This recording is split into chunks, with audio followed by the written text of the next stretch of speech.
നടനും ബി.ജെ.പി. നേതാവുമായ കൃഷ്ണകുമാറിന്റെ മകൾ ദിയ കൃഷ്ണയുടെ വ്യാപാര സ്ഥാപനത്തിലെ സാമ്പത്തിക തട്ടിപ്പ് കേസിൽ കൂടുതൽ അന്വേഷണത്തിന് പോലീസ്. ദിയയുടെയും ജീവനക്കാരുടെയും അക്കൗണ്ടുകൾ പരിശോധിക്കാനാണ് പോലീസ് നീക്കം. തന്റെ കുടുംബം വലിയ മാനസിക പ്രയാസത്തിലൂടെയാണ് കടന്നുപോകുന്നതെന്ന് കൃഷ്ണകുമാർ പറഞ്ഞു.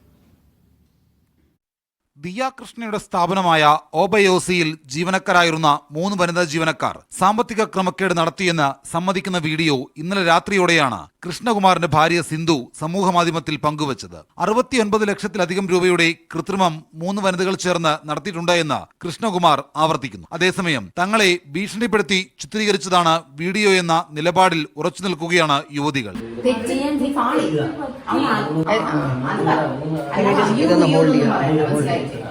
പണം നഷ്ടപ്പെട്ട ആൾക്കേ അതിന്റെ വേദന മനസ്സിലാകൂ എന്നും അതുകൊണ്ടാണ് ഈ രീതിയിൽ വനിതാ ജീവനക്കാരെ ചോദ്യം ചെയ്തതെന്നും കൃഷ്ണകുമാർ പറഞ്ഞു. ലക്ഷക്കണക്കിന് രൂപ ബാങ്കിൽ നിന്ന് ലോൺ എടുത്ത് ഒരു ചെറിയ പെൺകുട്ടി ഒരു ബിസിനസ് തുടങ്ങി കുറച്ചു പേർക്ക് ജോലിയും കൊടുത്ത് നമ്മൾ മുന്നോട്ട് പോകുമ്പോൾ ഈ പണം തട്ടിക്കൊണ്ട് പോകുമ്പോഴുള്ള വേദന ഈ ബിസിനസ് ചെയ്തവർക്ക് മാത്രമേ ബുദ്ധിമുട്ട് വരൂ. നമ്മളിൽ പലരും പല തരത്തിൽ ജനിച്ചു വളർന്നും പല സാഹചര്യത്തിൽ വളർന്നവരാ.